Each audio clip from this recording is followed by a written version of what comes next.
జెండాలు జతగట్టి గుంపవుడు కాదు, జనమే మెచ్చి ఓట్లేయాలి, అధికారాన్ని ఇయ్యాలి. కుర్చే కావాలంటే ఓటు కొత్తది కొనుక్కొచ్చుకోర్రి, అంతేగాని ఇక మీకు సీఎం కుర్చీ మీద కూర్చునే తాకత్ లేదు అన్నట్టే ప్రచారం చేస్తుండు ఏపీ సీఎం జగనన్న. నిన్న మొన్నటి దాకా బస్సు యాత్ర చేసిండు, పబ్లిక్ ప్రభుత్వం చేసిందెంతో లెక్కలన్నీ చెప్పిండు. ఇప్పుడు మళ్ళా రెండోసారి పబ్లిక్లకు పోయేటందుకు అంత తయారు చేసుకుండాట.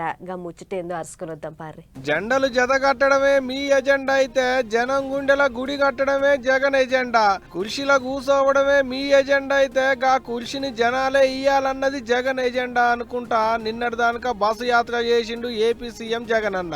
సిద్ధం సిద్ధం అనుకుంటా పబ్లిక్ ను ఓట్లకు సిద్ధం చేసుకుంటా 22 వద్దులు కాళ్లకు గిరికలు కట్టుకున్నట్టే తిరిగిండు. మీటింగులు పెట్టి పబ్లిక్ కు పూస గుచ్చిండు. ఇప్పుడు ఓట్లు దగ్గర పడుతుంటే పోయిన కాలం మళ్ళా రాదు, దీపం ఉన్నప్పుడే ఇల్లు చక్క పెట్టుకోవాలన్నట్టు మళ్ళా రెండో పాలి బస్సు యాత్రకు తయారయ్యిండు జగనన్న.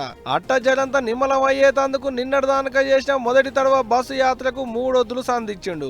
ఈ నెల 28వ తారీఖుంచి మళ్ళా రెండో పాలి బస్సు యాత్ర చేసేతందుకు తయారైండు. ఈ పాలు ఎక్కడికెంచి సులువు చేయాలి, ఎక్కడెక్కడ తిరగాలి, ఎక్కడ ఆకలి అవుతుంది అనేటిదంతా తయారు చేసిరాట. అట్ట సీఎం సారు రెండో తడవ బస్సు యాత్రను తాడిపత్రికెంచి సులువు చేస్తారట. దినం 3 దుక్కుల్లా అంటే 3 నియోజకవర్గాలలో సభలు పెడతారట. పబ్లిక్ ను ఓట్లకు సిద్ధం చేసేటి ముచ్చట్లు చెప్తారట. అట్ట 15 వద్దులల్లా ఏం తక్కువ 45 నియోజకవర్గాలలో మీటింగులు పెడతారట. 5 ఏళ్లలో సార్ చేసిందేముంది, పబ్లిక్ కు ఇచ్చిందేముంది, ఇంకో పాలు గెలిపిస్తే ఏమేం చేస్తాడు అనేటిదంతా పబ్లిక్ కు పూస గుచ్చుతారట. ఇంకో ముచ్చట ఏందంటే దినం పెట్టేటి 3 మీటింగులు ఒక్క దిక్కులనే కాదట. రాయలసీమ, ఉత్తరాంధ్ర, కోస్తాంధ్రాలలో మీటింగులు పెట్టుకుంటా ఏపీ పబ్లిక్ ను సిద్ధం చేస్తారట. ఇట్ట ఒక్కనాడే 3 దిక్కుల తిరుగుకుంటా ప్రచారం చేస్తారట.